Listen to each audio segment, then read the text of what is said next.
Before we begin, let's take a few moments to remind ourselves how incredibly fortunate we are to be in receipt of Buddhist teachings. And with immense gratitude, let's take a moment to worship the Devas of Devas, the Brahma of Brahmas, the one who liberated himself from the shackles of samsara and liberated others by preaching the Dhamma. So without further ado, let's take a few moments to worship the Supreme Buddha by chanting the Namaskara 3 times, all together and with me. Namo tassa bhagavato arahato samma sambuddhassa. Namo tassa bhagavato arahato samma sambuddhassa. Namo tassa bhagavato arahato samma sambuddhassa. So today at our monastery, today is Katina, or almost Katina Eve, because tomorrow is Katina, but today is when we start our chantings. And I wonder if any of you have actually seen the Pirit, I think we call it the canopy or the Pirit Mandapa. If you have, it is absolutely amazing. And what it reminded me was, and which I want to share with all of you, is how when many people come together with one intention in mind, and when that one intention is Nibbána, what sort of things we could get done. I think our devotees, Sila Shravaka, Shravikas, Vasis, monks, Anagarikas, all came together, and they had decorated it. And so in the afternoon, all of you will be able to see it, and so will our live viewers. And it is amazing to see how much time and effort that everyone has put in for one goal. You see, this was energy that all of these people would have used to fulfill their desires, to seek, to take anger out on someone. All that energy can no longer be released with desire, can no longer be released with aversion, can no longer be released with delusion. Instead, can only go one way. And that one way is what? Nibbána. So, literally, I think for the last 2-3 weeks, everyone has been coming together, and especially yesterday. Yesterday was pretty much our last day of preparation, or last night of preparation. And again, today is the day of no sleep. Right? Because today is what? An all-night long prayer chanting. And so especially our organizing committee and most of our monks, Anagarikas, devotees will all be up all night. Today night, all the way until tomorrow morning, and it'll end after, I think, Guru Hangru's sermon, which is after lunch, which is well over 24 hours, or 12 hours at least, which is very special, absolutely special. Because this is what we do for Nibbána. Now you can say, well, Pirit chanting, how can that and Nibbána be related? I mean, those are 2 different things. One of them is chanting, the other one is an understanding.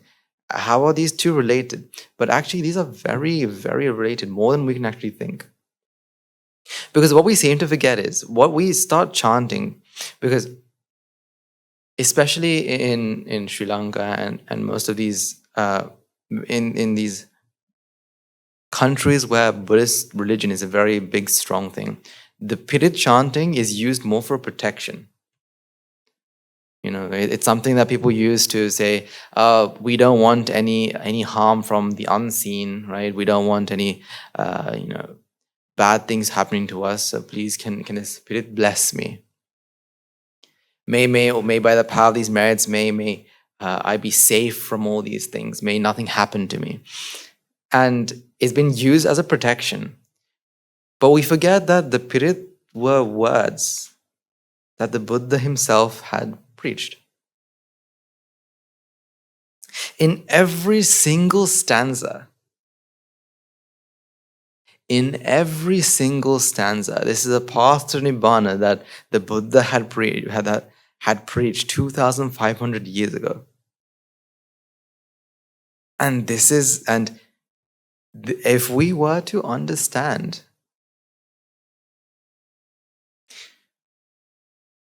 it will bring upon, it's also the contemplation. So, for example, you're here today, at the start of the Pit chanting, you'll hear the monks go and say, and talk about the Pacchisambhada, the dependent origination.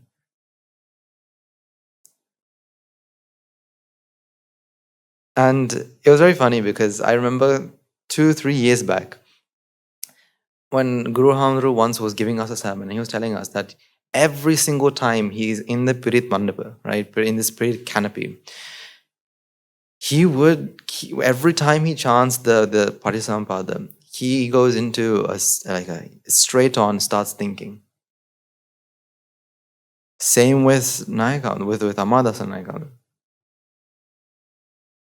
When the moment they start chanting avidya pacha tanha tanya pacha vinyana, they even though it's in a very nice rhythm, this incites what? Contemplation inside of them. Because remember, the Buddha wanted one thing and one thing only. What was that? He wanted what? Nibbána. So he preached what? Nibbána. Now people can argue and say, well, he also preached things for a worldly life, how to live a good worldly life. Actually, if you think about it, he didn't preach to have a good worldly life. Instead, he preached to create a basement, a strong foundation for what? The massive skyscraper called Nibbána. So everything he preached was for what? Nibbána. So the entire Pirit, the entire sutras that he's preached, that's for what? Nibbána. So today, I feel, is a very meritorious day. It's something that, starting from the Pirit chanting, it's a very, very, very meritorious. And I think we are extremely fortunate, especially me living as a monk in the monasteries. I'm very fortunate to be able to do it every year. And coming back to the topic of the mandapa, every year, I don't know how, every year somehow our organizing committee and our decoration team find a way to one-up the last year's mandapa. One year after the other, after the other, after the other. How are they going to one-up next year? I have no idea. So our viewers may be wondering, how does it look like? I'm sure our IT team will be able to put links and whatnot, however they need to show them. But I'm really confused how they're going to make it better next year. So next year, if they're going to have, I don't know, like amazing light shows or whatnot, I have no clue. Because we always find a way to make it one bit better. Because why? We are always on a journey to improving ourselves. Looking back 2 years back to today, not only is it just the mandapa, but the actual program itself. Because what we have to realize is we are always on a journey of improvement. Every single time we're trying to improve ourselves. We're not the same person that we were yesterday. That is the mindset that we all have. If not, something that we all should have. I am not the same person I am yesterday. I'm always on a journey to improve, one step closer to Nibbána. How can I do that? So the way we do things will always be one bit better. It has to be one bit better because why? We are on a journey to improve ourselves, to make ourselves take that one step further on our path to Nibbána, and as well as everything else. Because as we go on the path to Nibbána, now our desire, aversion, delusion starts to decrease. When those start to decrease, that gives us more opportunity to do more. I want you to think back maybe several years ago. How much time did you take, or how much energy did you take to fulfill your desires, to fulfill your aversions, to fulfill your delusions? Simply put, normally, I think many people spend at least an eighth of their life, I think statistically more than an eighth of their life in front of a TV or a screen. I think as time goes on, this will become larger and larger. Doing what? Fulfilling what? The desires. Now, I know in a workplace, it's not easy. Right? People have been pushed down. People feel as though they're cornered, isolated, and therefore incites what? Aversion, anger. And so what do? They try to release this and they use time and effort. And let's not forget delusion. This feeling of ego, what we do for ego. It's very interesting, especially on the topic of ego. It's only when you really start thinking about it do you realize how much ego plays an effect in our day-to-day lives. It's only when you take a step back and you really think about it.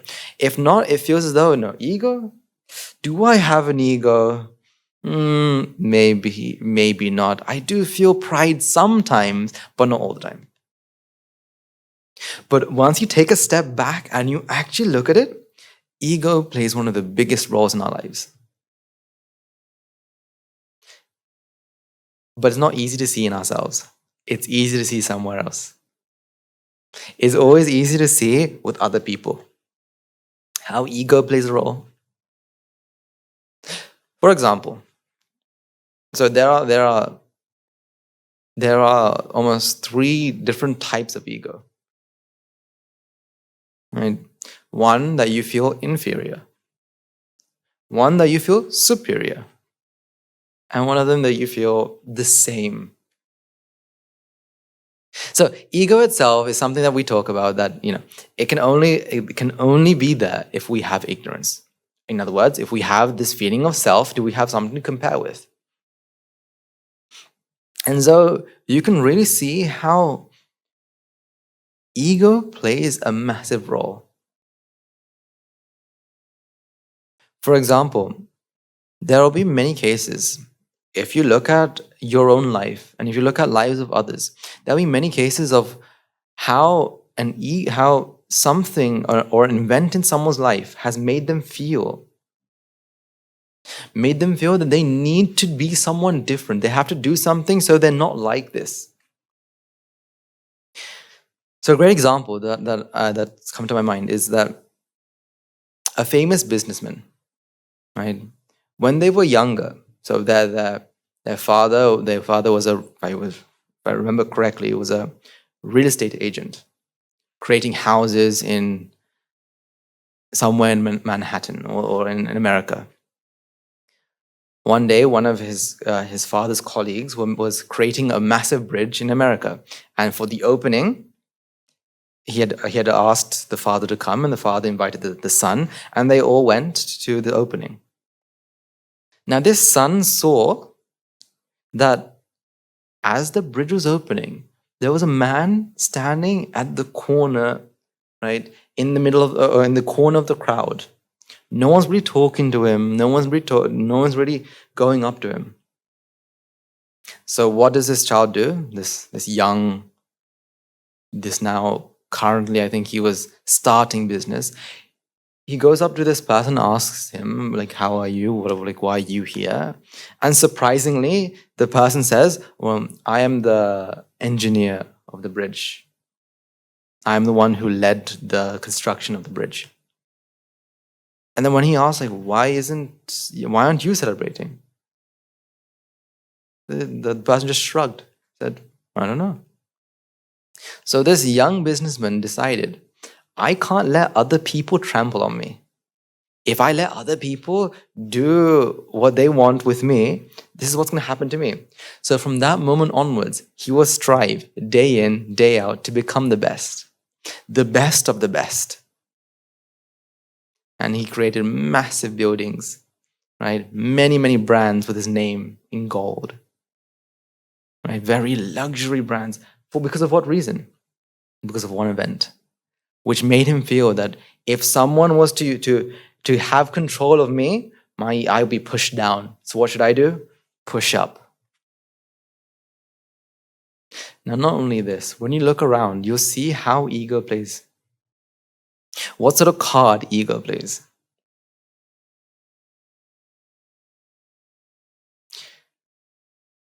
For example, let's say you have the opportunity to go somewhere where you've never been before. A great example would be, I want you to look back when you first came to, or you first stepped foot at the monastery. How did you act?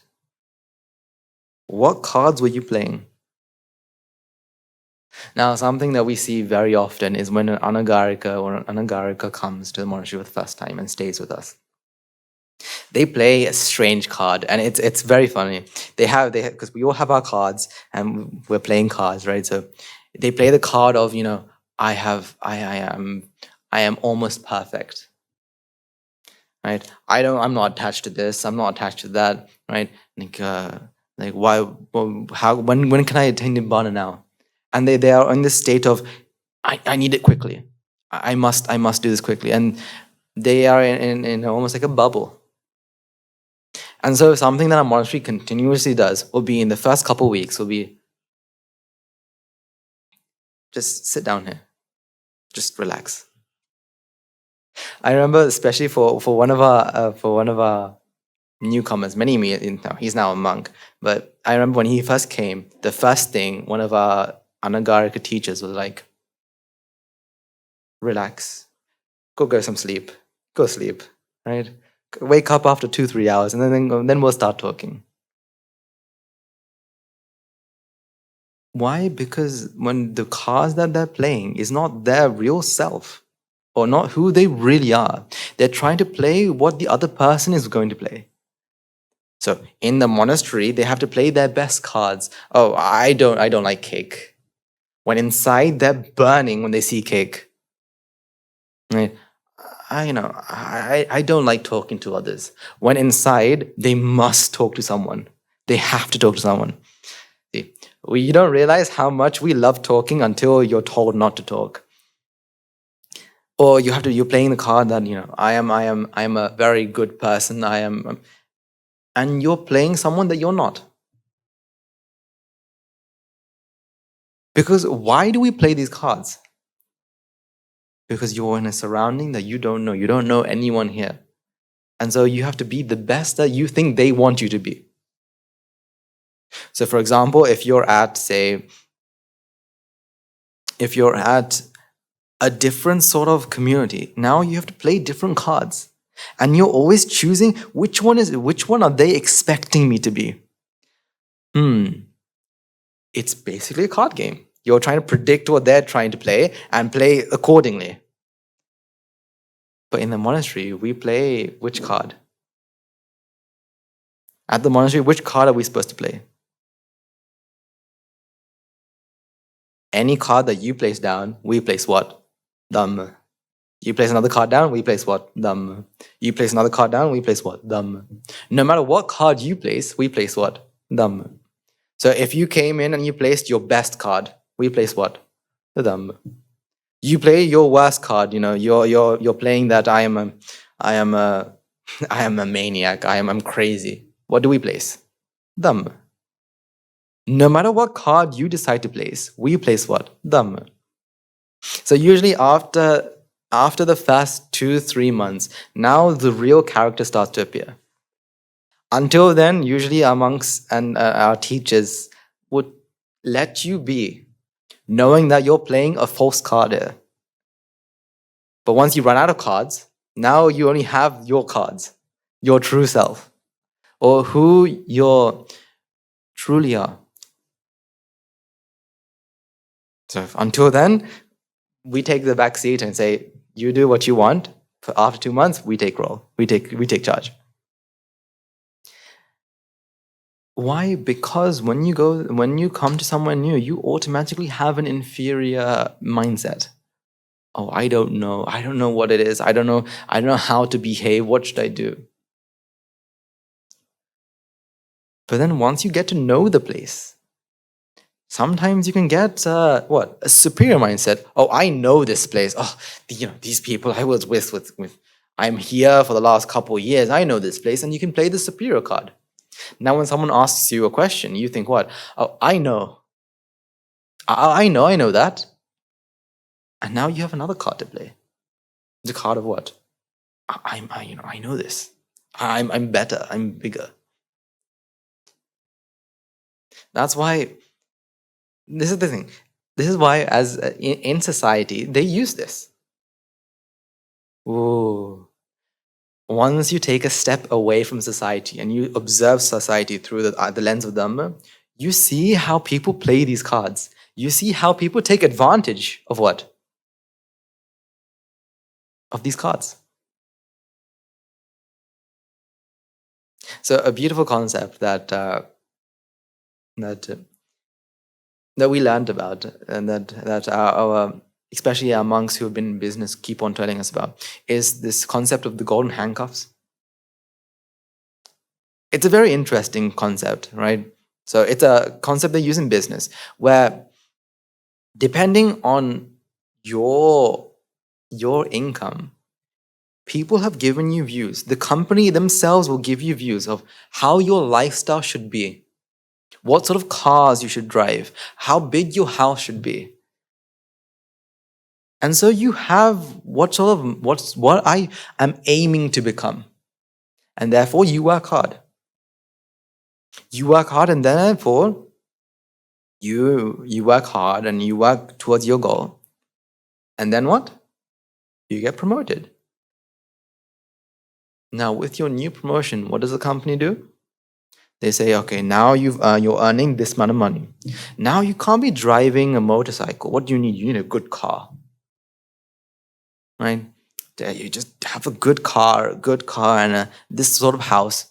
And they'll have speakers talk about this as well, to give you this idea of what sort of person that you should be.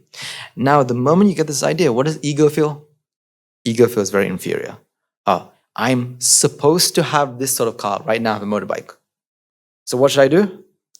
I have to earn this car. I have to find a way to get this car. And therefore, you're playing what? The hard worker. The one who gets all his or her tasks done on time, right? Who takes other people's jobs and also do that for them. For what? So you can achieve this. Once you work hard, you get promoted. Once you get promoted, you get more views.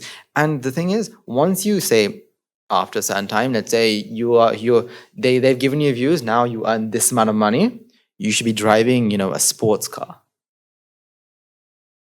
Now, why is it a golden handcuff? It's because once you get there, now can you slack off? Can you say, you know what, I'm going to slow down here? Because if you slow down and you get demoted, can you keep going with that view in mind? So with a low wage, can you still afford to pay for, a sports car? Or a petrol or diesel guzzler, right? Something that drinks like liters of petrols for a short journey. Can you still provide for that? Unfortunately not. So you can't slack off. Because why? You have to play these cards. So because it's golden, you like them, but unfortunately they're handcuffs and you're stuck. Sansara is the same thing. Sansara is the same thing. It's a golden handcuff. Because of all the pleasures that you can experience, you handcuff yourself onto sansara, expecting someday I will get those pleasures. Again, playing the cards of what? Ego.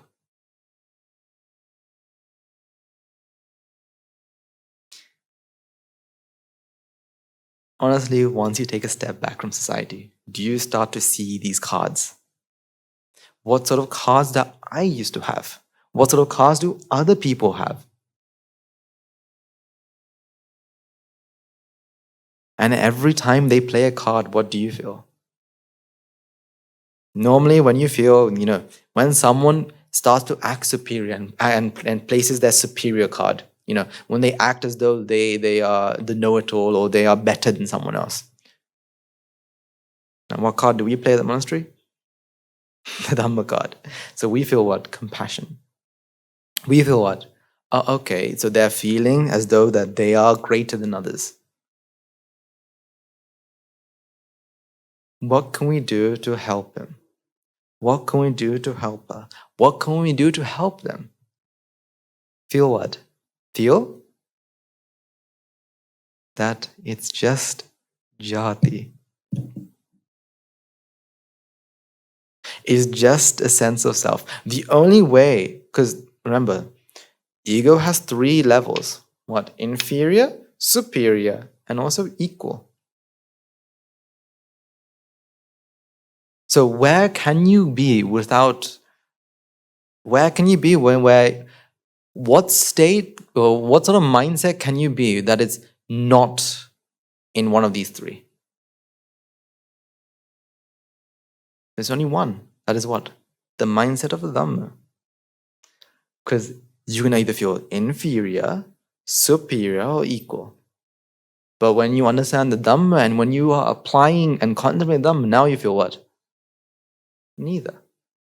Neither do you feel inferior, neither do you feel superior, neither do you feel equal. Instead, let it be. Instead, you feel what? This is a sense of self, that's a sense of self. This is a mind, that is a mind. Which one is better? Is this rupa better than that rupa? Is this vedana better than that vedana? This sanya better than that sanya? Is this vijnana worse than that vijnana? Because when you look at rupa, vedana, sanya, sankalpa, or if we look at the mind, can one mind be better than another mind? That's like saying, can heat energy be better than chemical energy? Which one's better, heat or chemical? Or is light energy better than potential energy? Gravitational potential energy, which one's better? We can't say one energy is better than the other. Because why? Each of them have their own uses. Just imagine imagine lights believe that light energy is very inferior thing. Instead of light, when you start giving heat. Now light, instead of giving light, they give a lot more heat. Would we enjoy it? Especially in Sri Lanka, would we enjoy it? No, we would want what? Can you give light energy and no heat energy? Or if food decides to say, you know what, we no longer want a chemical energy. Instead, we're gonna have gravitational potential energy. So every time you eat, you just fall to the floor. I mean, if they think that this is better than the other, then life will become difficult. But in reality, no energy is better than the other. No mind is higher than another. So ego is definitely a topic, a very, very subtle topic. Because we can talk about big examples, but then we can also talk about the small examples. These very micro examples. The way we present ourselves can also be a form of ego. For example, as an anagarika, as whoever you think you are, there are certain things that, you would say that I can do this or I can't do this. For example, if I asked you, okay, are you good at art? There'll be some of you that says, yes, I'm amazing at art. I'm next to Picasso. But then there'll be some of you who say, I can't draw to save my life. But if you were asked to draw, those of you who think that they can't draw because you want to maintain a certain level, that I am this sort of person, then you every single time you're asked to draw, you say, I can't draw. I can't draw, give it to someone else. I can't draw. Why? To maintain this level. To maintain, you've got cards to play and you have to maintain the best possible score that you can. But let's say the person who went before you, who went and drew something on the board, the person before you, if they drew something absolutely terrible, now you feel, if they drew terribly, I can draw a bit better than that. So why don't I draw? And now you will offer. And you'll say, okay, I can draw. Only after you what?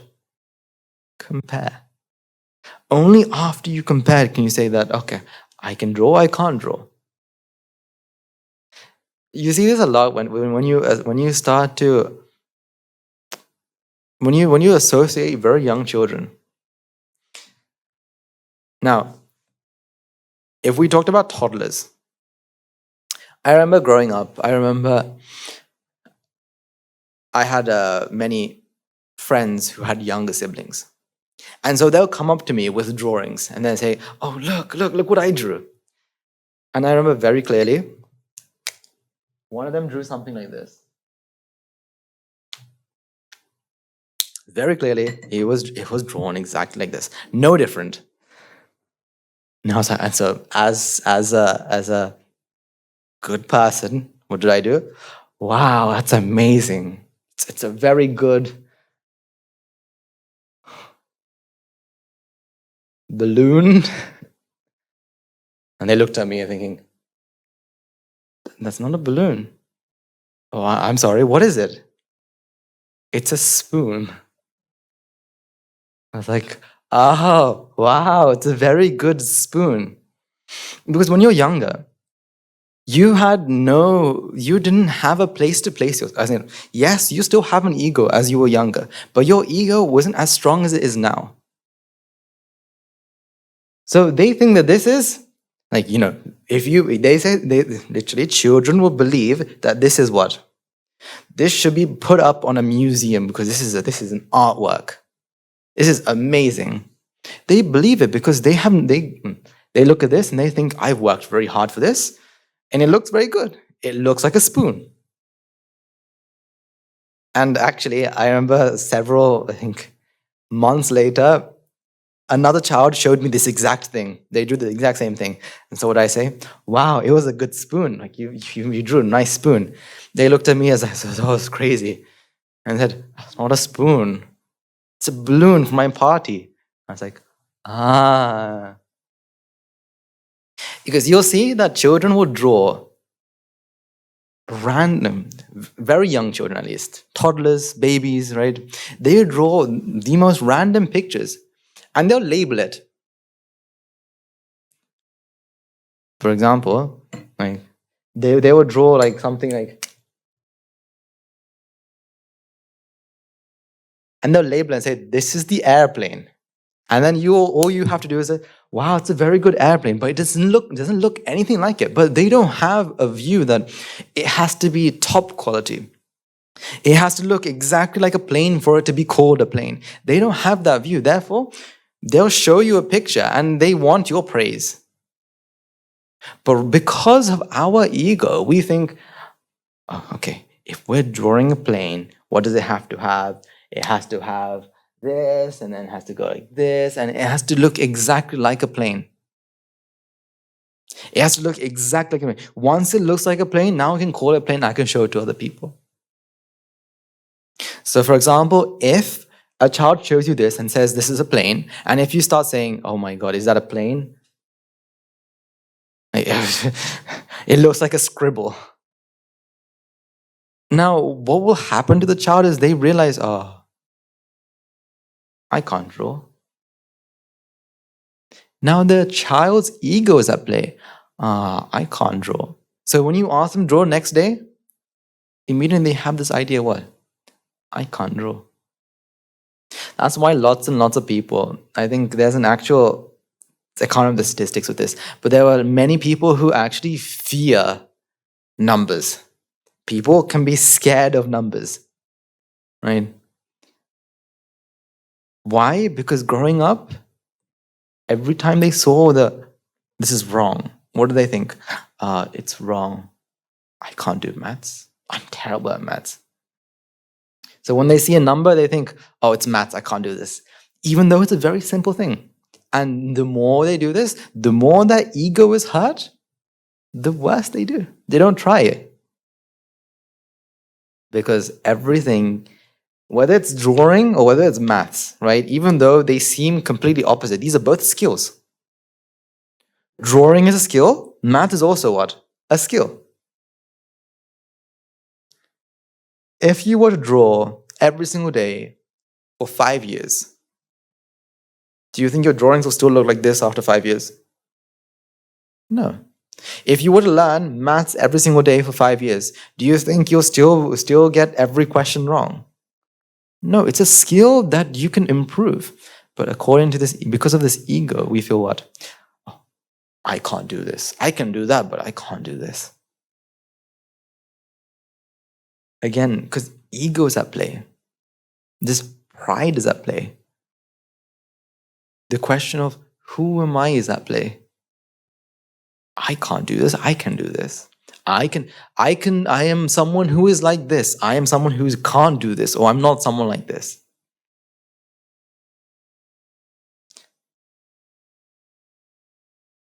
It's very easy to fall into the trap of who you think you are. What sort of person you think you are. It's very easy to fall in that trap. For example, if you find yourself to have the tendency to feel angry, it's very easy for ego to say, you know what, I'm just an angry person. No matter what I do, I'm always angry. And what do? You take anger and you lock it into yourself. Or it's very easy to say, I'm just a very anxious person. Right? I'm always anxious about what's going to happen. And it's easy to take that and ego locks it in and says, this is who I am. I am someone who's always anxious. And so, like now I've seen this happen very often, where people will decide and say that they are someone like this. So very common is that people saying they are all that I always procrastinate. I'm someone who always tends to procrastinate. And so what they do is they take the issue, they put it, they lock it, and they say, this is who I am. And so they give them an excuse. Whenever they procrastinate, they give them an excuse and say, oh wait, that's because I'm a procrastinator. They take it and they give it as an excuse now, because why? That's who they are. They feel as though this is who I am. I am someone who always procrastinates, and that's how it is. Or ego can feel what? That I am, the worst sort of ego, one of the worst, I can't say the worst, is the feeling of good. Why? Because if you have the ego that says that, you know what, I am a good person,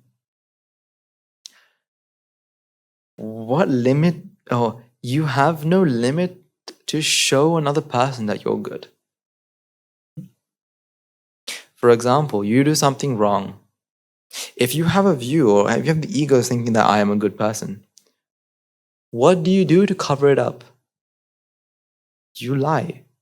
Because why? You want to show others that I'm a good person. I would never have done something. So, for example,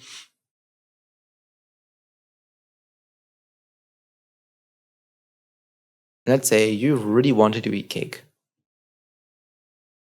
right? However, you wanted to show your significant others that, you know what, I'm on a diet, I'm not going to eat cake, right? I'm dieting, I'm not going to eat anything sugary, but, you know, you were overcome by desire and you ate it. Now, what sort of things would you do to make sure the other person doesn't find out? I'll tell you what I used to do. My parents used to, growing up, I loved chocolates and sweets. And my mother would especially not allow me to have any sort of chocolate because she knows the moment I have chocolate, I become hyperactive. So what does she do? She has chocolate because she also likes chocolate, but she hides them in cupboards. She'll hide them in cupboards. Now, I wanted to show that to my mother that I'm a good person. I don't like chocolate. Right? I'm not going to do something bad. So I would find ways to do it without her knowing. Because why? To show others that I'm a good person. So what if I say, if I was overcome by desire, I would go into the cupboard and take the chocolate, but make sure it looks exactly how it was before I went in. So she doesn't have any suspicion. I remember once she decides, one day, you know what, my child is very good, right? I want to give him a chocolate. She opens the box and finds the box completely empty. Because what do we do to make sure that people think we're good? So if we were to ask a child, why do you do your homework? What sort of answers do you think they'll give? I do my homework because I want to learn, because I want to do well in school. No, most of the time the child will say, I'm doing my homework so I don't get told off by the teacher. Why? Because if I get told off, other people will think what? I'm bad. Again, what's at play here? Ego. Now, it is very, very interesting. It's very, very interesting. Just take a moment, because remember, for as long as the problem is not ours, right? Everyone's a philosopher. Once the problem is yours, you're in the crux of it, right? You don't see as it is, so you're not the philosopher anymore. Now you're now you're in the problem. But once the problem is not yours, you're the philosopher. So take a step back and look at the lives of other people. See how egos at play. Now don't go and tell them and go, oh, this is ego at play here. But take a moment to take a step back and to see this. What do people do when they feel inferior?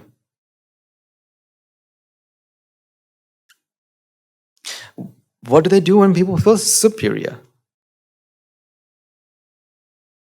This is why you'll see over and over again when say for example, when someone feels inferior. A great example would be, I remember this very clearly because it was something that stuck with me. I remember one day my parents were showing me like an aunt and uncle. Why? Because they always show me people and say, look at this aunt and uncle, they're doctors, right? You have to be like them. I had very Sri Lankan parents. And I remember looking at them and they were wearing just like a normal outfit. And said, these are doctors. I was like, these are doctors. And I remember seeing like an aunt who would always wear like very professional clothing. And so I like ask my mom, like, what does she do? She's wearing a suit. What does she do? I don't know. And when she goes and asks, because she's just she works at a corner shop. And then I ask them, why is she wearing a suit and they're wearing like normal clothes? It's because why? My mother, she didn't know about inferiority, but she says, because she thinks that she's below others. Therefore, she wants to do something to make herself feel what? Better. So she'll come to, maybe when she comes home from work, she'll be wearing a suit, whereas the doctors will be wearing, they take their scrubs off and they'll be wearing just like normal outfit. Because they don't need to show others who they are, what sort of person they are. So take a moment and look around to see ego at play. Because only once you see other people's egos can you actually use that to look at yourself. Once you train yourself to look at ego in other people, now you can turn that towards yourself. What sort of ego is at play here?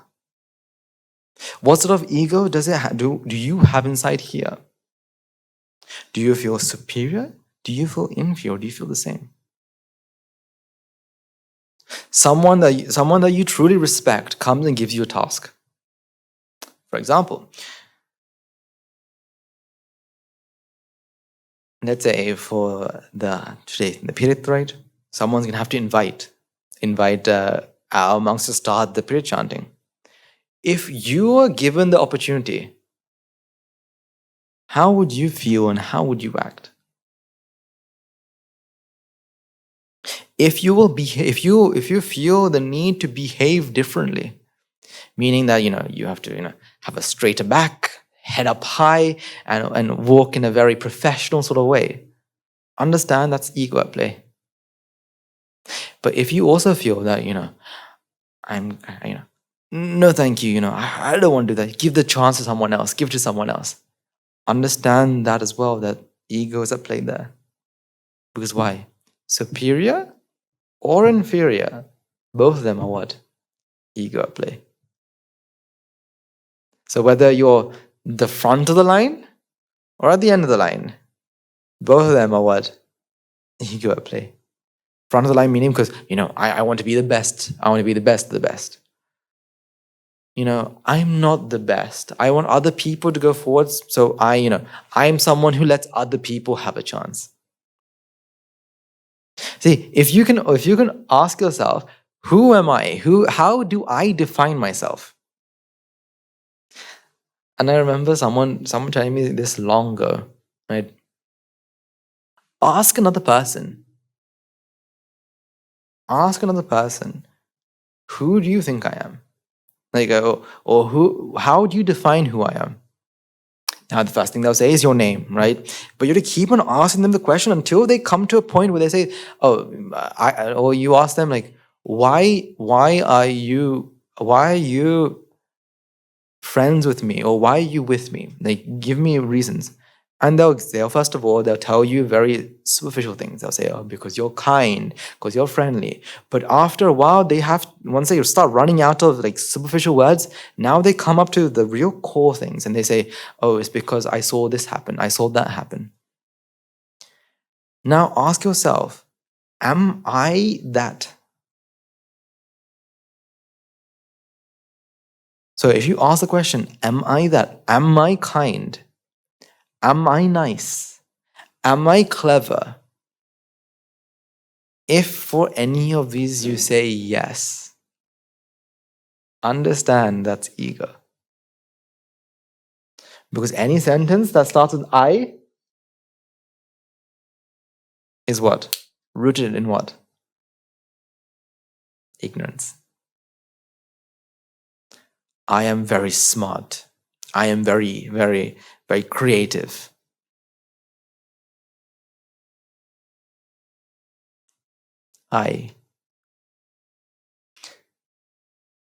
It's very, very, continue to ask yourself, who am I?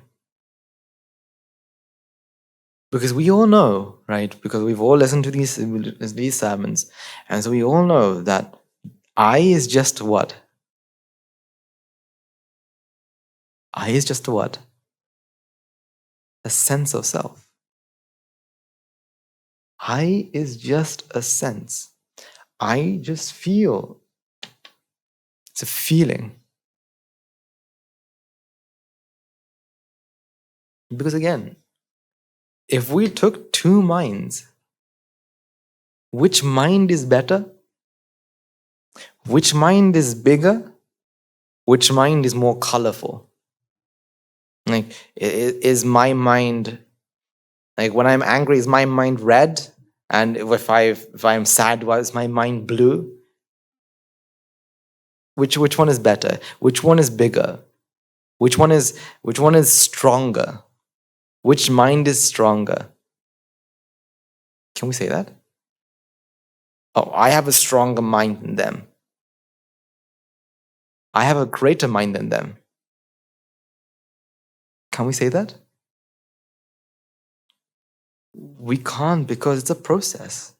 The mind is a mental process. The mind will arise and pass away.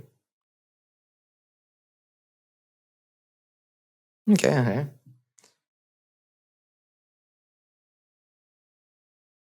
If a mind is to feel superior, we have to ask, where does that come from? Why does the mind feel superior? Okay, let's say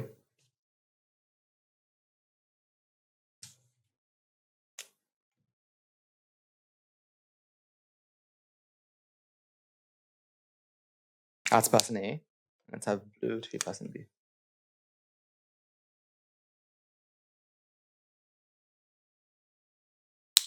Okay.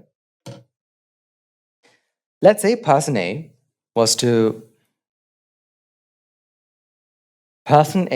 feels as though they are superior, and person B feels as though they are inferior. Or we'll take it the other way, because B looks bigger, right? B feels superior, A feels inferior, right? But we know for them to be feeling what they are feeling, that this has to be something to do with what? They can only feel this in what? I mean, does person B's arm feel superior to person A's arm? Does person B's arm feel? Let's say person B has a longer arm than person A. Does person B's arm feel superior than person A's arm? No. Okay, person B has a bigger head than person A. Does person B's head feel more superior than person A's head?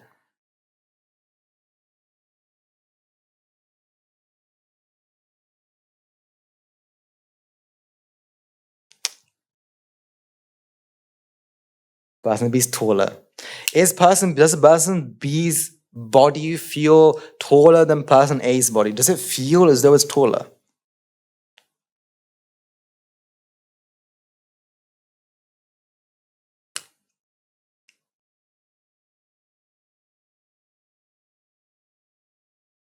Person B is horizontally blessed. Does person B's body feel to be better than person A's body? No. Because it's nothing to do with the body. What's it all to do with? The mind.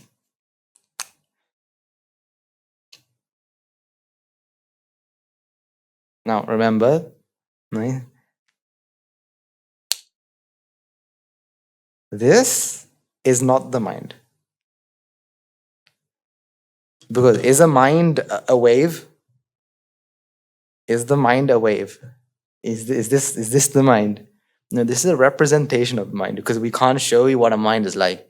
So the easiest way to show a rising and passing away mind, right? Something that isn't manifesting, we have a curve. But is this the mind? No, this is just a diagram representation.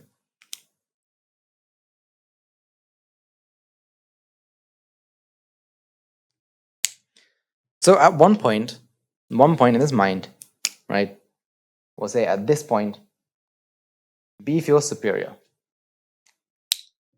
And the same point here, A feels inferior.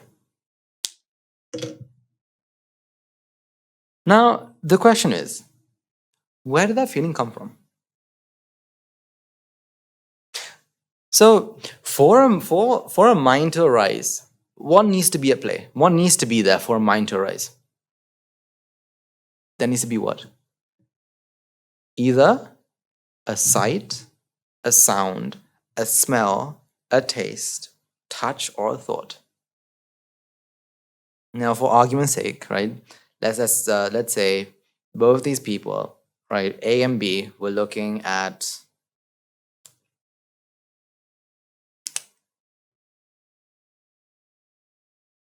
the balloon and spoon, the balloony spoon, right? Both of them are looking at the diagram, right? Now, when they see this, right, and it comes into contact with their eyes, and that goes into the mind, and that is sent through the optic nerve to the brain to the mind, and the mind now arises. Now, it's Rupa, and this Rupa, is it the same? Are both these Rupas the same? Well, it can't be the same, because why? 'Cause they both have different sort of, they both had two different vipakas. Because although the image, or we're talking about here, the outside, beyond the eyes, even though the four great elements were technically the same, when it goes into the eyes, well, the eyes are not the same. None of us have the same eyes. We don't have the same nerves. We don't have the same rods and cones, and don't have the same brain. So when it goes here, we have two different types of Rupa. Which Rupa is superior? Which Rupa is inferior? So let's first take, that's B's eye. It's A's eye. As you can see, I'm an artist, right? B is looking, A is looking. This is the same for both of them. Both eyes are different. Now, we've already concluded that the body is not superior or inferior in any sort of way. Can it be superior? Okay. But you can say, however, can't eyes have different sort of levels of seeing? For example, some of us don't wear glasses where others do. Some people have 20/20 vision, some people don't have that. So aren't those who have 20/20 vision, aren't they superior to those who don't have 20/20 vision? Well, if you think about it, that's as if saying, is water in this cup and water in this cup, which one is superior?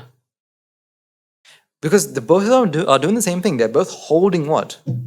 Water. Although this holds more water, they still have one job, which is what? Hold water. So if you were to say that, okay, this cup is superior, well, you can say that.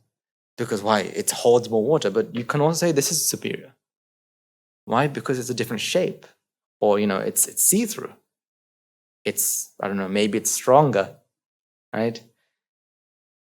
Again, you can say that, but that's depending on how you are measuring it. But in the process, the eye will have its own processes. So which process is better? Which process is greater? Can we say that? Can we say that one process is better than the other? No, they're just both processes.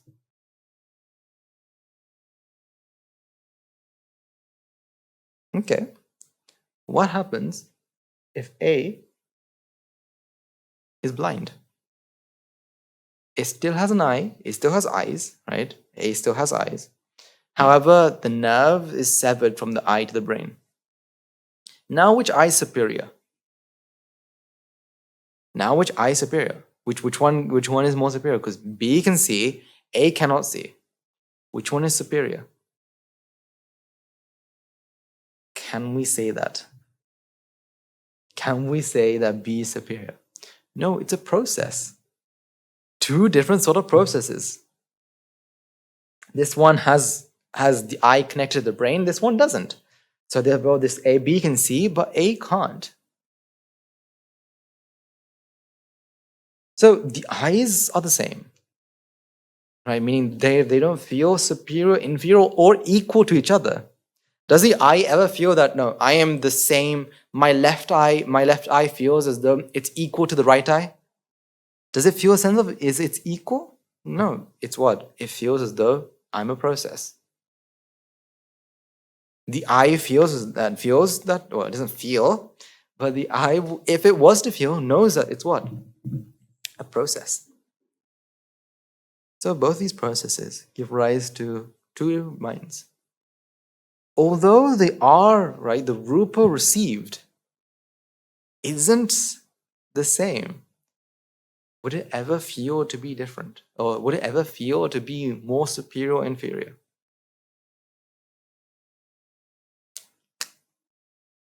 What about when they register?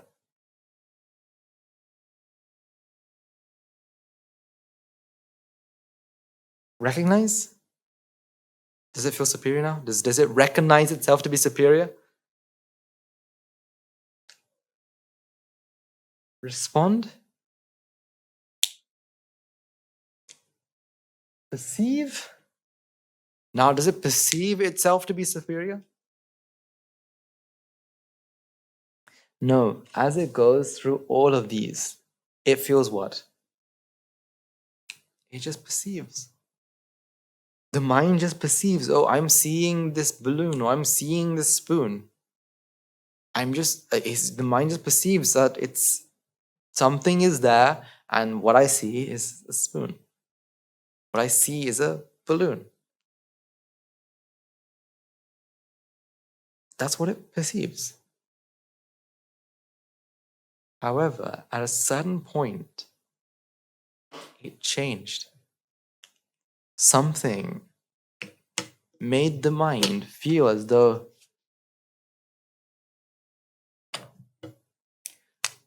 something is missing. What's that?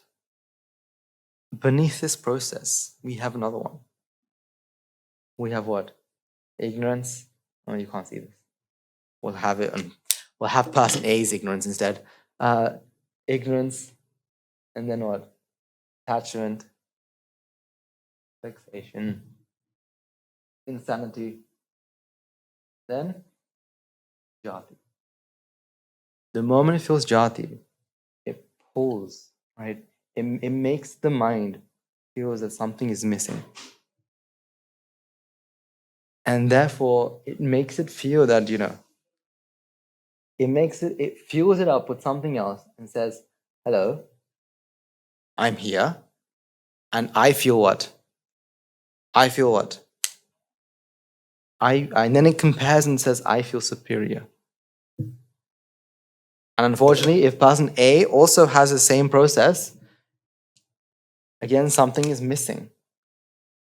Because of ignorance, it feels as though there's a part of it that's missing, that there is something wrong with it. It alters the mind and it makes it feel that what?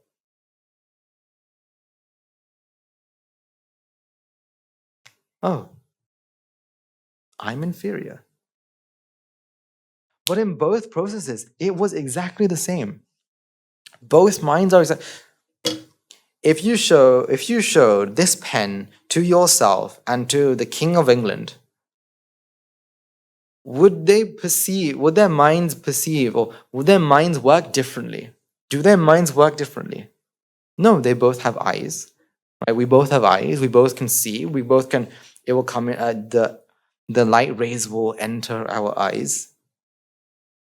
And then our mind will arise and then pass.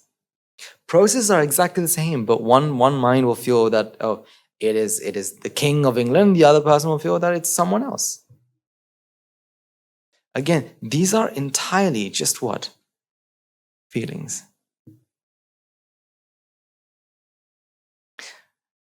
So what we have to truly understand is this is what is actually happening in the mind. That this is why I feel what I feel.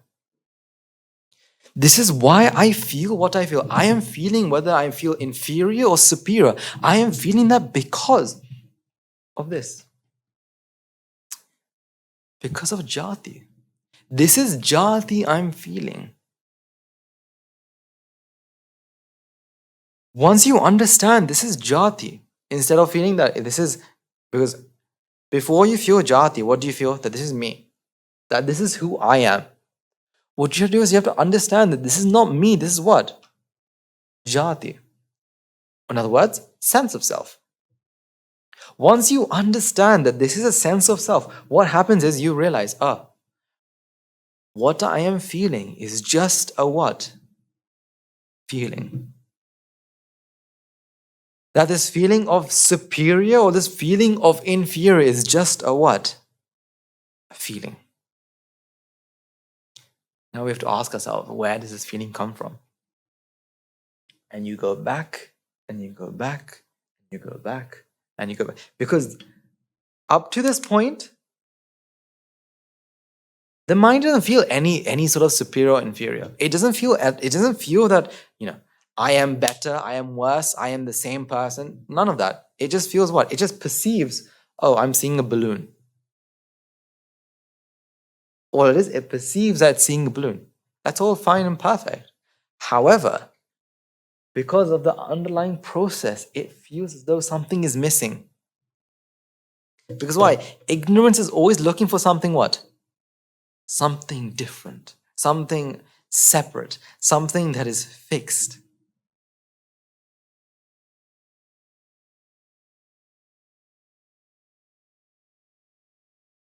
If I showed you these two pens, which pen is more superior? Which pen is more inferior? Although you might right now say, well, these two are just whiteboard pens. One of them is blue, one of them is red. Even though you see these two different pens in your head, ego's at play. Because why? Sense of self is there. You feel what? I'm here. You compare yourself to this and you think, these are the two pens. I feel better than these two pens. I'm better than these two pens. Because remember, right? What happens is,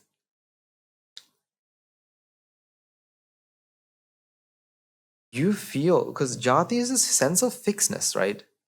That jati is this feeling that something is fixed. Now, if you feel this to be fixed, what do you feel there?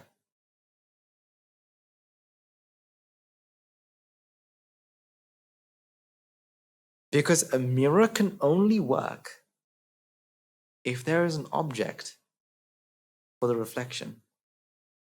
If you see the reflection of fixedness, what I talk about, that means there's an object. In other words, it's a feeling of what? Jati. So this itself is what? Jati. That itself is what? Jati. You feel this to be fixed, you feel those to be fixed. That I am fixed.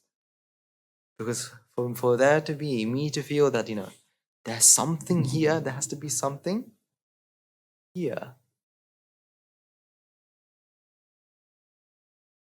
You say, well, we have to really realize this is what is happening. We have to continue to show ourselves that this is what's happening. But then you can say, well, how, other people treat me differently as well. I get, let's say, as the CEO of a company, right? I get treated differently as well. I get people welcome me by saying, good morning, sir, or good morning, madam. And that makes me feel what? Superior.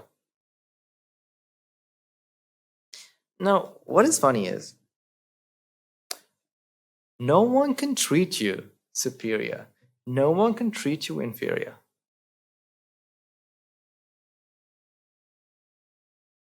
Let me say that again.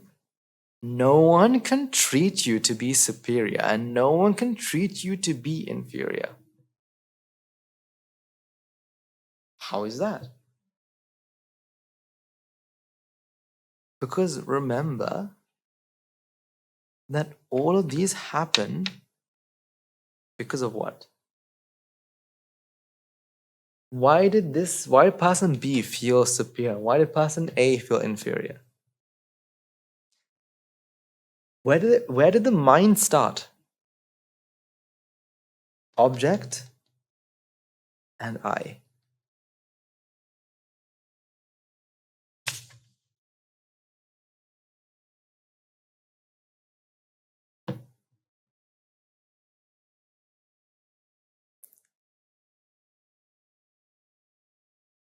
Okay, so let's do this.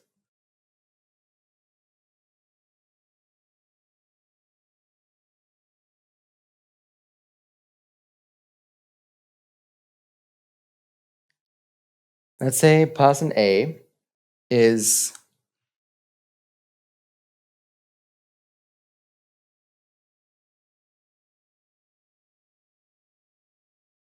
right. Let's say this, right. Person B feels person B tells person A, right, that you are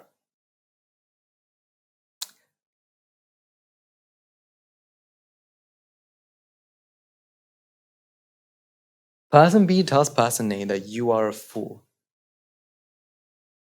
Person A, you're a fool, right? So in other words,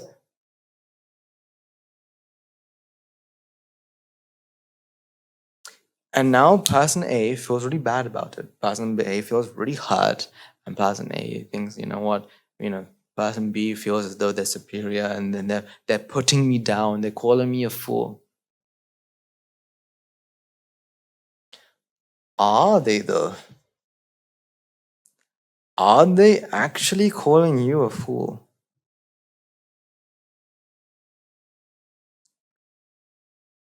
Because you have to remember that what is the word fool for you?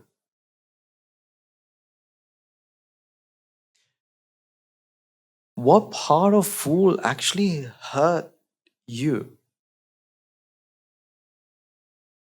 Because remember, fool is what? Before it entered your ear, what is fool? What is the word fool before it entered your ears?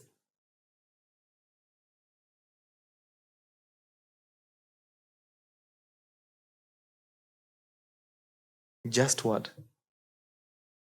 A vibration. Now, once it entered your ear, was your ears hurt?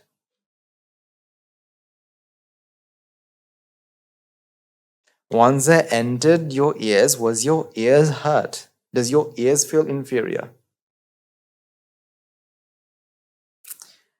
But then when it entered, so the ears turned this into a electrical chemical signal, sending it down the auditory nerve. Does the auditory nerve feel hurt and inferior? Does the brain feel hurt and inferior? Now the mind rises.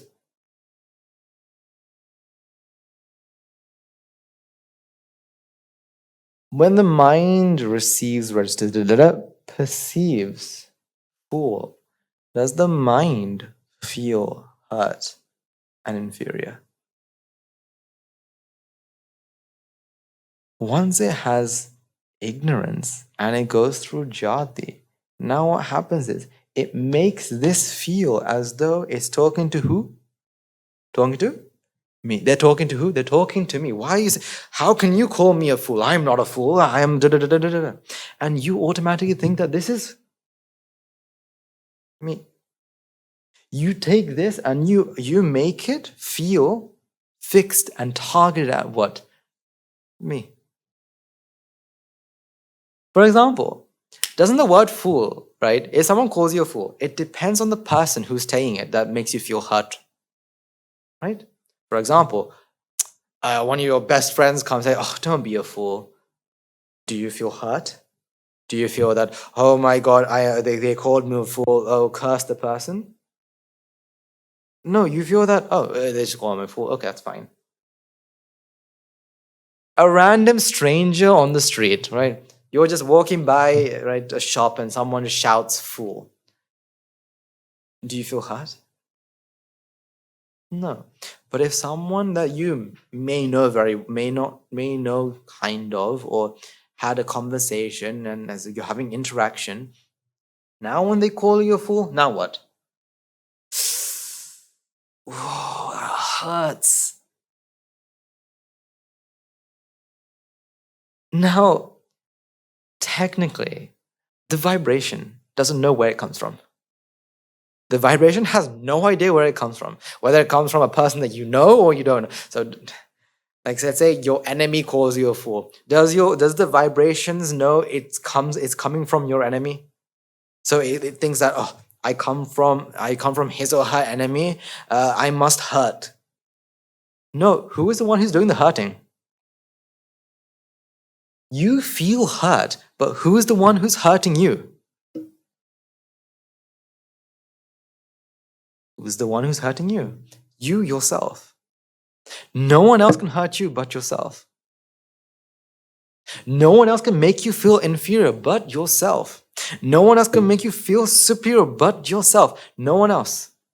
You are the control, not you, but ignorance is the control of that. Someone calls you an idiot.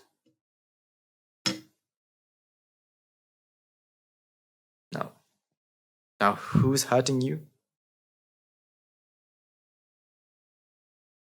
Who's hurting you? Only you can hurt yourself.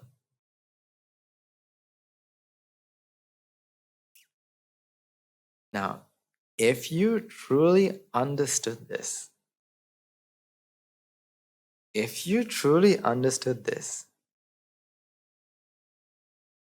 whether someone is saying fool, whether someone's doing something to make you feel angry, whether someone says or does something to make you feel good about yourself,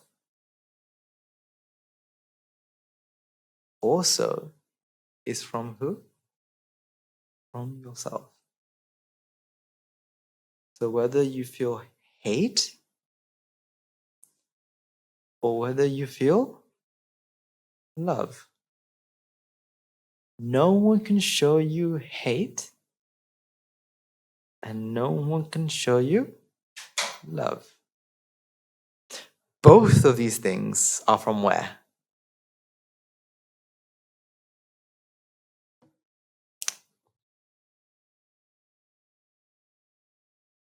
Both of these things are from the sense of self. Because if I asked you, why do you feel that someone hates you? You can't just say just because. No, because there's something they've done or said, something that had to trigger this feeling of what they've done this, they've said this, they did this, they've done this, and you can give a list of why you think they hate you. For example, they pushed you. They said something to you.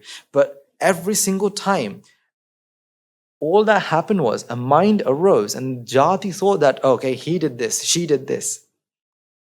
And they connect the dots and say, they've always done this to me, therefore, they hate me.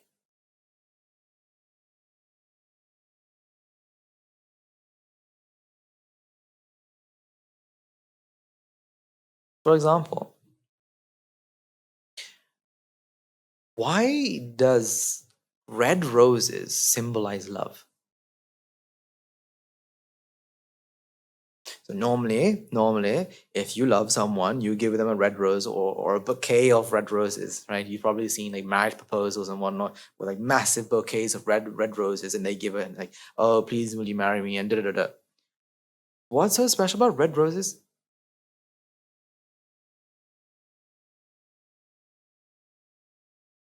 For example, aren't white roses the same as a red rose, but they don't give the same feeling? So why does one portray, or I remember learning in, I think, Victorian era, and especially in the UK, that they used to communicate using flowers. Flowers was a means of communication. So for example, if you gave forget-me-nots, you're trying to say to the other person this. And there's actual books on this. Books on the language of flowers. Now, why does red rose equal love? Can red rose actually equal love? It can only make this. For example, if you've never had a view, that a red rose is equal to love. Now, if someone wants to give you a rose, what would you feel? Do you feel that they love you? No, you just feel that they gave you a red rose. Wow, well done, nice. That's why that's why, and I don't know about this day and age, but I do know that if a guy was to receive flowers, they don't know what to do. They get confused. They receive flowers and someone gives them a flower. They don't know what to do. Because I remember someone telling me that guys will only get flowers on their funeral, at their funeral. Because why? In our rule book, the book of our mind of how things are supposed to be, we don't have that view with us. But we have the view, red roses equal love. And therefore, when you receive a red rose, Jati immediately feels that the person who gave it to you is what? They like you. So who created that feeling? The other person? Or yourself? So even if the feeling of hatred, someone hates you, someone loves you, someone despises you, someone can't get enough of you, is all created where? Where is that?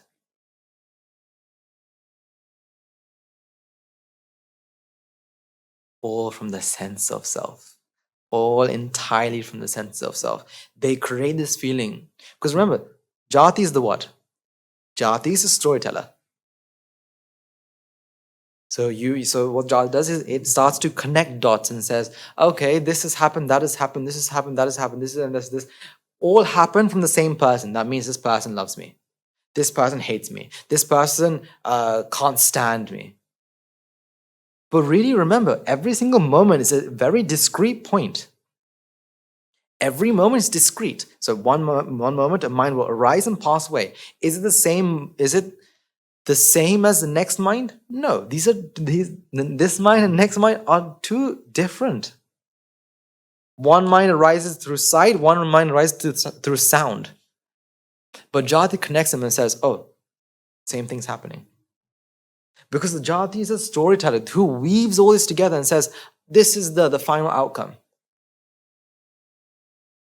This teacher hates me because he or she always tells me off. Where does that come from? Jati.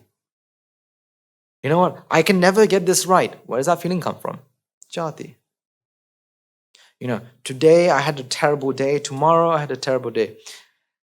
A great example would be, don't you have lucky days and unlucky days? Some days are really lucky, everything goes according to your plan. Some days are really unlucky, nothing goes according to your plan. Where does that feeling come from? The weaver of Jati. Something good happens in the morning, and therefore you automatically. For example, I remember, we have these views that, if you find a coin on the floor, it's a lucky penny, lucky coins. Right? I remember one day going to school, right? We had an exam coming up and there was a coin, right? I pick it up. Like, I got a coin. You know what? Today is a lucky day. So when going through the exam, I was really happy because why? I have a coin. That means I'm lucky today. And I do the exam, and when I got the results, I did well. Is it because of the coin? Is it because of the coin? No. But what does Jati do? Jati says, you've done well. You found a coin. Coin equals well. Coin equals good luck. This coin is what gave you the good luck. Keep the coin with you. I remember I had this coin that was always with me because why? It was supposed to be lucky. And I remember once I left it in in a pocket when my clothes went to the wash. And I come out and I've lost the coin. And the next day, what day was that? The unlucky day. So anything bad that has happened, Jati weaves it and says, that's because you've lost your good luck. You've lost the coin. It must be because you don't have the coin. Because of Jati. Even though good things had happened that day, you focus on what? The bad things. Jati focuses on the bad thing.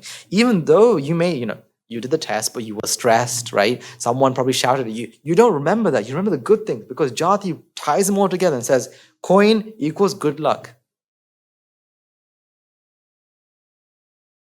See, the more good things, because we tend to forget things that that don't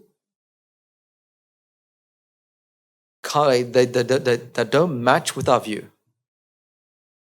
We seem to forget those. That's dangerous.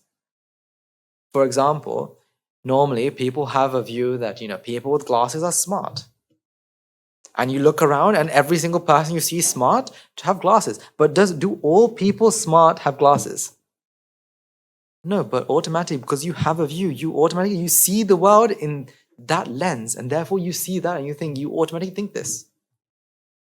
So when you think this coin is lucky, this coin must be very lucky. Now what? Now everything good happens is because of what? Coin. Because of Jati. Coming back, right? Whether you hear the word fool. Who is calling you a fool? Who is calling you a fool? Okay. I say the word fool on this microphone. It comes out of the speaker. Who am I targeting it to? Who's my target? Does anyone feel hurt? Fool. Anyone feel hurt? Why not? We're all hearing the same thing. But if I was to look at someone, it's like, you're a fool. Now we automatically think what? Oh, we're talking about this person. It has to be this person. Where did that feeling come from?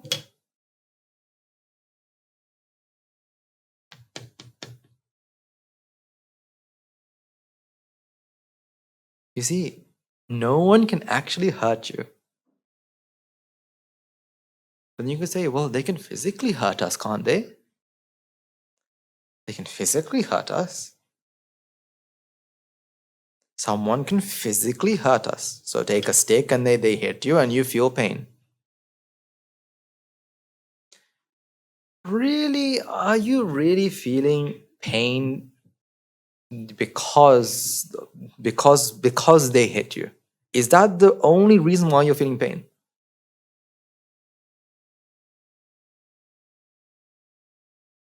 Now, I was told this, and some of our monks, so a group of our monks, they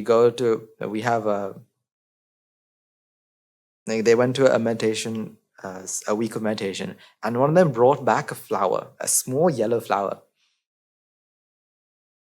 And this yellow flower, I found out, is a very special flower. Why? Because it was what they used to use as like a general anesthetic, local anesthetic. Meaning you take it, you crush it, you put it on a place, and that place in a couple of minutes feels numb.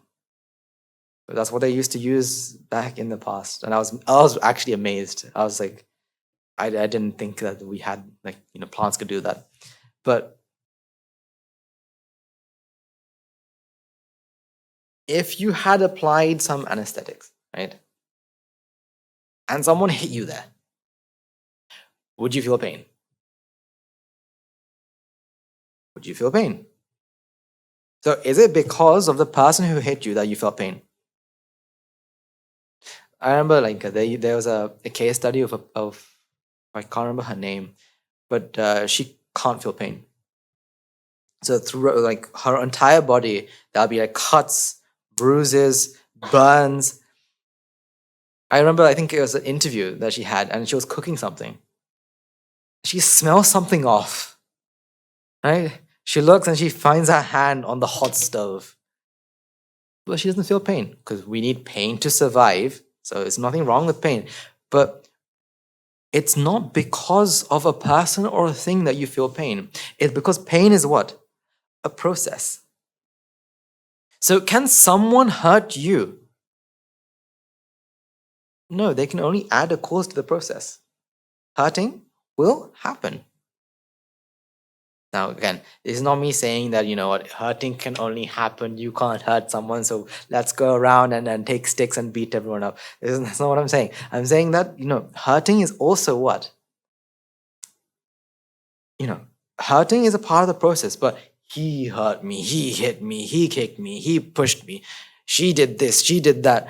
All comes because of what? Jati, because we're always looking for where did it come from? Always looking for someone or something to blame. That's why in the past, right, before we understood how weather worked, we wanted to blame someone for the rain. We were having an amazing day and it started to rain. Whose fault is that? There must be someone in control of this. Curse the rain gods. It's not raining. Please, rain gods, please make it rain. Because why? We want someone to blame. We want someone to hope or to have faith that they're going to make it rain when we need it to rain. We need someone. Because Jati cannot accept that it was a process. Thanks to science, we realize that rain is a process, and therefore we no longer dance around fires to make it rain. We look at the forecast and we say, oh, it's going to rain on Tuesday. And we are prepared that way. Because we know it's a process. But still, even though we have forecasts, right, and we know that it's a process, we still feel that, no, there's something responsible.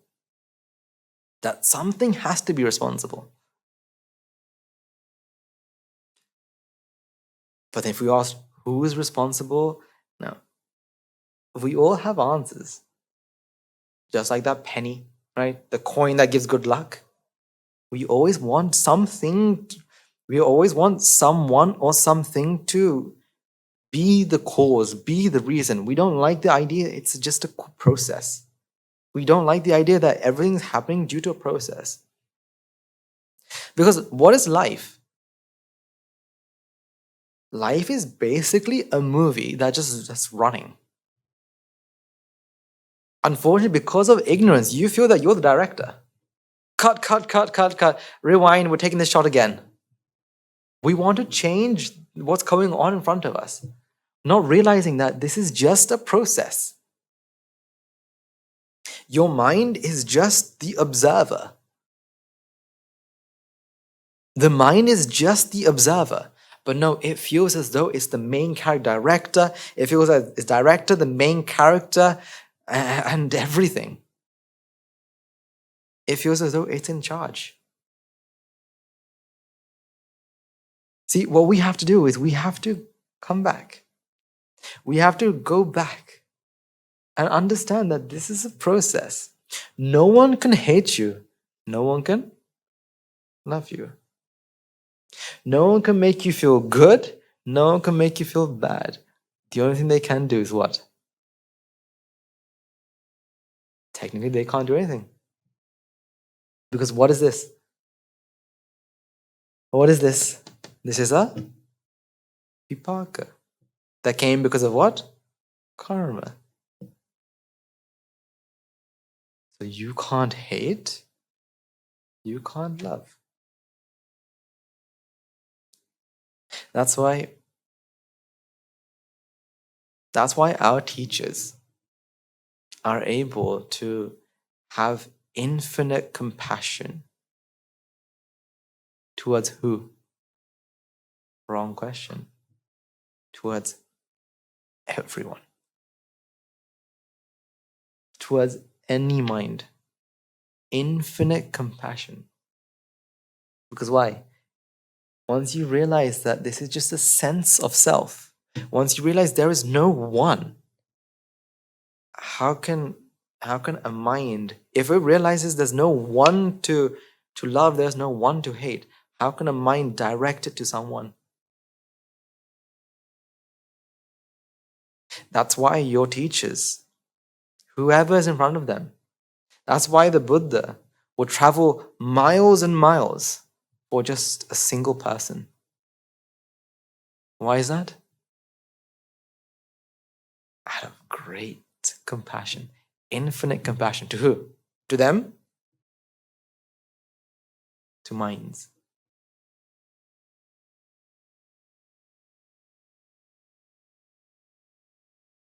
So the next person, so next time someone tells you something that makes you feel angry, understand it's not them who's making you angry. Who's making you angry? Oh, technically, don't blame yourselves. You're not in fault here. Who's the fault here? Blame ignorance. Someone hurt you. Whose fault is it?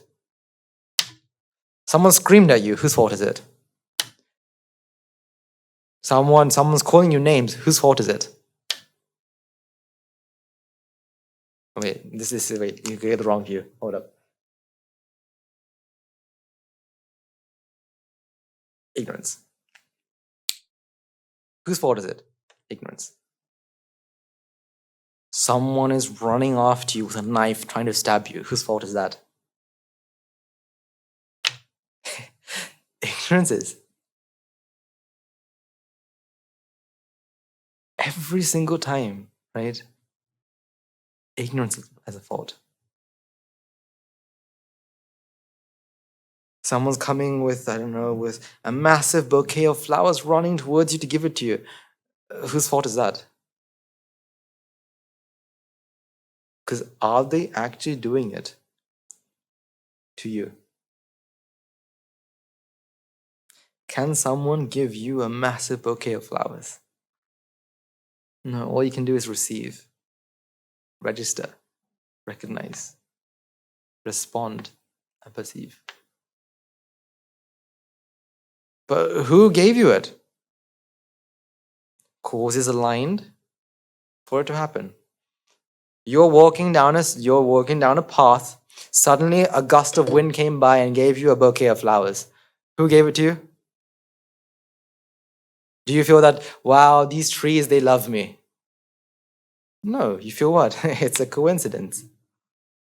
That it's just a random thing that happened. But even that is what?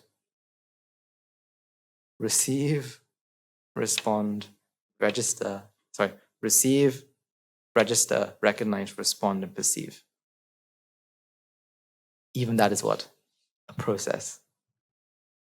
So whether anything happens to you, whether you feel as though it's happening to you, whose fault is that? See, we all have a common enemy, don't we? Whether someone makes you feel good or whether someone makes you feel bad, whether someone makes you feel love, whether someone makes you feel hate, if someone makes you feel great or someone makes you feel terrible, we all have a common enemy.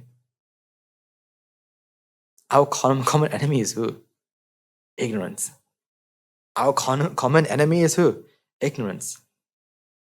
That's why we all come together to fight the one. That's why we can all work together for one thing. And that's why we can make beautiful creations like the Prith Mandapa. Because why? We all come together for one thing. We all have just one enemy. Now,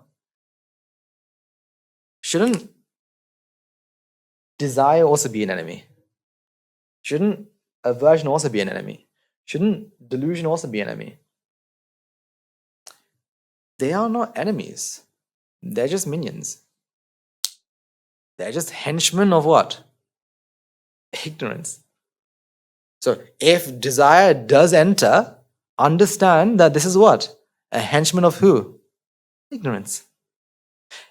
If you feel, see, you should never be angry that you feel anger. You should never feel sad that you feel desire or aversion or delusion. Because they're not the fault here. You know what? I shouldn't be feeling this. No, you should. Why do you feel this? Because of our enemy, ignorance. Because of our enemy, ignorance. You should fight until when? Until when do we stop fighting? When should we stop fighting? Either two things can happen. Either this is gone or we are gone. Until then, we fight. We have an enemy, we fight. Because that's what we've been doing our entire lives. When we have someone that we don't like, what do? Do we let them be? No, we go against them. We fight. We have a common enemy. So what should we do? Fight. See, this enemy is sneaky. Because why? This enemy has been with you your entire life.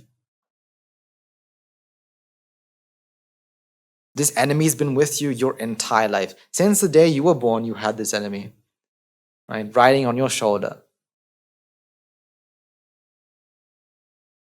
And it's only once you see this enemy, once you realize that this is the enemy, that you start to attack. But unfortunately, because it's been with you your entire life, you sometimes forget it's there. But slowly, it's stabbing you in the back.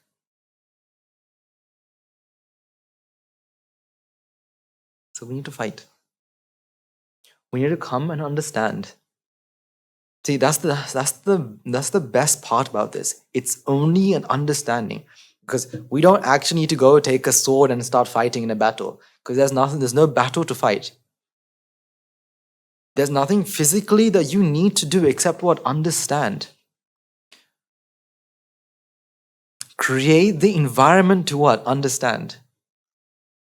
Now, a couple of days ago, we had a really good question by one of our 18-month Anagarikas. And they were saying that,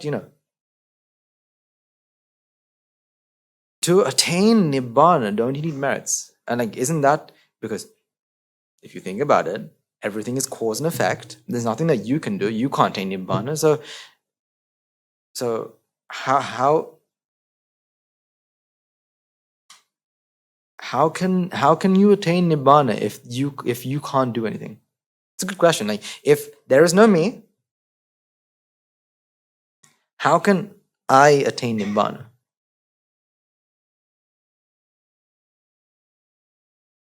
So it's a very good question, isn't it? Because why? What do we want to do? I want to attain Nibbána. But if there's no I, how can that happen? See, this is our 18 minus Anagarikas. Our Anagarikas. Our monks and everyone. This is how you know we all have the same enemy. We have good questions. Good questions have good answers. And this was in one of the Nyayas. So another one gave a good answer. Because I can't attain Nibbána. But Nibbána is a process. Even though, I can't strive to attain Nibbána. Nibbána is a process. So what will happen is, according to your merits, views are planted. And a mind will work according to what? Our views. So for example, remember the red roses, right? You are planted the view red roses mean love. Therefore, when someone gives you a red rose, you think, oh, this person loves me. Same thing. As you'll get a view that, you have to contemplate. And that view is in place. Now, you can't contemplate. Contemplation must happen. So does that mean, we should sit back, relax, and hopefully one day contemplation will happen? See, that idea also came because of what? That idea also came because of what? That idea is also what? A view. Oh, that means, if I can't attain Nibbána and Nibbána happens, contemplation happens, Like, I can just sit back, relax, and one day contemplation will happen. That is true. Because contemplation can only happen. But you need to have views. You need to have views to be planted in the mind. And according to the views, different thoughts will arise. Different thoughts and different processes will arise. For example, Guru Handru will always say, try to find a way to always listen to the truth sermons. Now, what does that do? What does that do? That gives you a view. Now, your mind now thinks accordingly. If I say blue pen, do you think red pen? No, you think blue pen. And so, therefore, you now see, oh, it's a blue pen. Same thing when Guru Handru says, listen to sermons. Right? When your teachers tell you, go and think about this, all they can do is plant a small seed. Your mind will go with it according to your merits. According to your merits, you will do accordingly. That's the thing.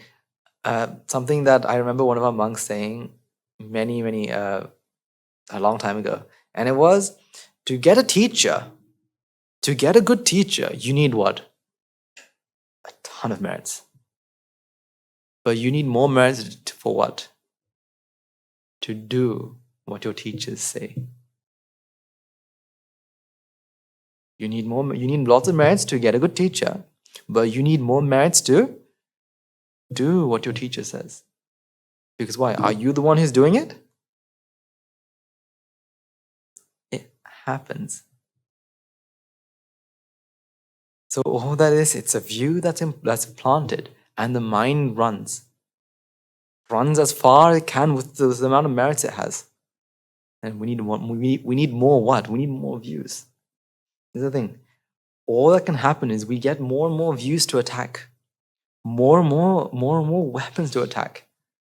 We're using these weapons, we attack. Because it's not a physical fight, it's a mental fight. Sometimes you will have to go against things that, you say you really love chocolate. Right? For example, let's say you really love chocolate cake. Right? The example that we always have, but today we'll get chocolate cake, don't worry. You don't think so? Wait, you'll get chocolate cake today. Now do you think, yes, chocolate cake. Finally, chocolate cake. But because now you've listened to sermons and you have a certain understanding, you know that the chocolate cake isn't what gives you the pleasure. But by contemplating, you're ruining the pleasure experience that you're going to get when you eat the chocolate cake. So something something the mind will always go to is like, I'll have the chocolate cake, I'll contemplate afterwards, right? But I'll have the chocolate cake. Why? Because I want to experience the pleasure of the chocolate cake, and afterwards I'll think about it. Afterwards, of course, we think about it, right? Like we take time out of our timetable and we say, for the next 5-10 minutes, we're going to think about chocolate cake, right? That's how it works. I think this is why it's a hard war. Honestly, no matter what war humanity has, I remember statistically, I think throughout our entire human existence, right, in the history of the world, I think we've only had a century, 100 years where we were war-free, right? 100 years where we were war-free. Every year before and after, we were always at war. But I'm telling you, we've practicing the path is more difficult than that. Because war is against another person. Practicing the path is against who? Yourself. It's going against yourself. So once you have an opponent, how can I fight with something that I like? This is why, You have, amazing generals and soldiers who've done so much, snipers that can snipe like many, many miles away. But the general for the war against your defilement has to be stronger. The sniper against your defilements have to shoot more sharper. The warriors have to fight day in, day out. The thing is, if you let defilements come through the town, go through your town, not only will it wreak havoc, but also it will plant seeds for future attacks. That's a danger. Wars can happen and they'll stop one day when everyone says, "Okay, let's have a truce, right? No, we're not going to kill each other." But when it comes to defilements will always come up to you and say, "Truce, right? We're not going to do anything." But the moment you sign the truce, right, you sign the treaty, they come attack. So here's the thing. This is a war that you have to fight, right? Fight using as many views as you possibly can, right? Take as many views and take as many weapons as you possibly need to fight. Because when the war is over, that's the last war you'll ever fight. Because now you don't feel someone said what? Fool. Now when someone calls, when you hear fool, you're no longer sad. You're no longer at war with them. When someone says something to hurt you, someone does something to hurt you, you no longer need to fight against that. So coming back to where we started, today is Katina. Right? If you've had a sneak peek at our mandapa, right, you'll see how amazing it is. Because all the energy that our monks, anagarikas, the shravikas, our devotees all had to fight against this, they now use for the betterment of themselves and for countless beings all across the universe. Because, for example, a Pirit chanting, when they say when they invite, the countless sentient beings, devas and brahmas, to come and listen to the Pirit, usually they say that every single tree is covered. Because why? Everyone is seeking for the same thing. Every being is seeking for the same thing. A way to get out of misery, a way to get out of suffering, a way to stop samsara.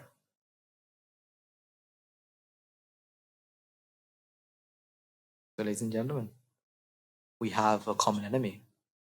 Now all we have to do is fight. Okay. So again, a reminder that today's Katina, right? So I'm pretty sure our viewers online will get this message late, because I think this is given on Sundays, which will be on the day of Katina. I think after the Katina ceremony. So there's no point talking about Katina now for the online viewers. But please do stay and do enjoy and accumulate as much merits as you possibly can. Right? As much merits as you possibly can. Whenever something's happening in your hearts and minds, do it to the maximum. You may not be the person who goes to invite the Mahasangha to start the prayer chanting, but in your minds, invite them. Invite the Buddha and the Sariputta Maharatan ones, Moggala Maharatan, and the entire Mahasangha since then to start their chant. And chant these words I think we will also be putting these words on a PowerPoint, right, while the chanting is going. So you'll be able to read with us, right? Chant with us. Because remember, this is an opportunity that is very rare. And something that's very, very difficult to wrap your head around is how rare the word Buddha is. Because I know I've grown up in a Buddhist household and in a monastery where you hear the word Buddha at least thousands of times a day. But when you hear that the word Buddha, it was one of the rarest words that you've ever heard in the samsara. That's very crazy to hear. So we are very fortunate to be able to have this opportunity. So again, use this opportunity. And needless to say about the Katina robe, I think everyone will have an opportunity to sow at least a small portion of it. And those merits, again, are, you can't measure how much merits that is. For example, I think Venerable, if I remember correctly, Nagita, who became an arahant because in one lifetime he had sown Katina robe. So everyone will be able to get a chance to do that. And again, the Pirit threads, the Pirit water, all of this. So today and tomorrow are one of the most meritorious days, and I do highly recommend for all of you. Some of you don't have a choice, right? So you're gonna have to be there. But others, please do stay. Right? Please do and accumulate as much merit as you possibly can. And then with that, let's take a few moments to transfer our merits and conclude today's session. Let's take a few moments to transfer all our merits that we've acquired by making offerings to the infinite virtues of Noble Triple Gem, chanting Pirit, listening Dharma, and engaging in various meritorious deeds today. So first and foremost, let's remind ourselves how incredibly fortunate we are to be in receive Lord Buddha's teachings. And with immense gratitude, let's transfer the merits to the Bhikshu, Bhikshunis, Upasakas, Upasakas, who since time immemorial have protected and preserved the sublime teaching of the Buddha and passed it down to the generation of the noble lineage in the form of the Tripitaka, which is thankfully available to us today to study, to understand, to comprehend Dhamma. Let's also take a moment to transfer merits to all the members of the Mahasangha present throughout the world, including all chief players of the chapters, who have dedicated their lives to no path and committed themselves to the betterment of all sentient beings. Let's not forget among them will be the monks and nuns resident in local temples and nunneries, who have always been by your side through thick and thin, come in or shine. Let's also take a moment to transfer merits to Guru Sananse, as well as other monks resident in the monastery, as well as anagarikas attached to the monastery. Let's also take a moment to transfer these merits and express our gratitude to those who made great effort to disseminate the teaching of the Buddha, be that by translating literature sermons, share them out to others, inviting others to join them. May the power of the merits, if any of them born in the willful plane, may they redeem themselves and be born in blissful plane. May by the power of merits, may they abstain from the meritorious deeds, fulfill the meritorious deeds, fulfill the noble eightfold path, and attain supreme bliss of Nibbána. Sadhu, sadhu, sadhu. This will take a moment to transfer merits to our devotees, friends of the monastery who, for sacred merits, continue to sustain the Mahasangha. This includes every one of you who have contributed to the construction of the monastery, as well as of you who provide the Mahasangha with shelter, alms, or medicines, as well as those who pass on their know-hows and their well wishes. May the power of the merits, may they abstain from the meritorious deeds, fulfill the meritorious deeds, fulfill the noble eightfold path, and attain the supreme bliss of Nibbána. Sadhu, sadhu, sadhu. Those will take moment transfer merits to our mothers, fathers, husbands and wives, brothers, sisters, sons, daughters, grandparents, uncles, aunts, cousins, nephews, nieces, our elders, friends and acquaintances, employees, and to all those who have been friends, who have helped us, support us, assist us in shape or form. By the power of these merits, may they heal in physical and mental ailments, may they overcome any obstacles in their spiritual progress, may they abstain from unmeritorious deeds, fulfill the meritorious deeds, fulfill the noble footpath, and attain supreme bliss of Nibbána. Sadhu, sadhu, sadhu. Take a moment to transfer merits to the Devas, Brahmas, spirits and demons, primarily Sakadeva, as well as numerous gods and deities, who have committed to protect and fulfill the Sambandha Sasana. Let's not forget among them will be our garden deities who keep watch over us and keep us out of harm's way. May the power of the merits, may they prosper in divine power and wisdom. May they abstain from unmeritorious deeds, fulfill the meritorious deeds, fulfill the noble eightfold path, and attain the supreme bliss of Nibbána. Sadhu, sadhu, sadhu. As well as taking transfer merits to our ancestors who have predeceased us, to all that have been friends of having to us in the long journey in samsara. As well as taking transfer merits to The members of the armed forces was the police force who have sacrificed their lives to protect the peace and harmony of your nation. May all those who lost life in the war be the friend of foe. Rejoice in Mayors cry today. Let's also take a moment to chance for Mayors to all those who lost their lives in natural calamities such as tsunamis, earthquakes, landslides, pandemics, reminding ourselves among them will be those who have been friends and family to us in the long journey in samsara. May they power these merits, if any have been born in the upper plane, may they redeem themselves and born in the blessed plane. May by the power of merits, may they abstain from unmeritorious deeds, fulfill meritorious deeds, fulfill the noble path, and attain supreme bliss of Nibbána. Sadhu, sadhu, sadhu. And finally, let's all resolve, may the power and blessing of all the merits required throughout the day. We be able to witness the advent of many hundreds of thousands of Arhat Nuances in this blessed land itself. And finally, may through all the power of all the merits required throughout the day, you and I and everyone who made this program a success become a Arhat Nuance or Arhat Nuance in this very life in the era of the Gautama Supreme Buddha itself. Sadhu, sadhu, sadhu. The Mahasangha will now transfer the blessing to you.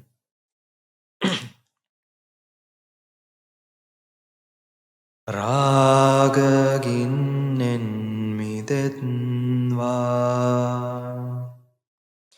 Dvesha ginnen midetva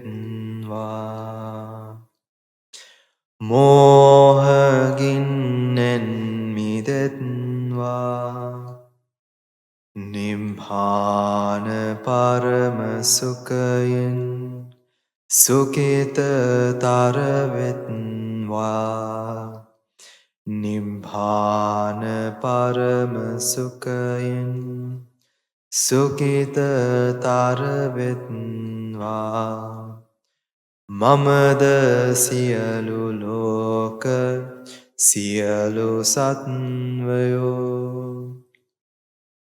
Nibbāna parama sukhayin Sukita taravitva Nibbāna parama sukhayin Sukita taravitva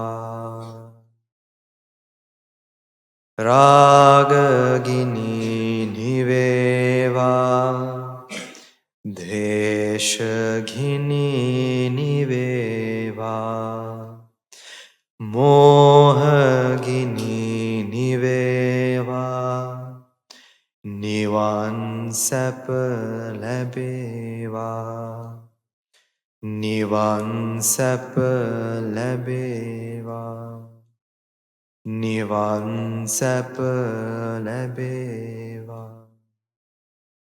Tunurangi Suisyananta Mahagurabele Siya Loka Siya Satyoma Nibbāna Paramasukhin Sukhitravetva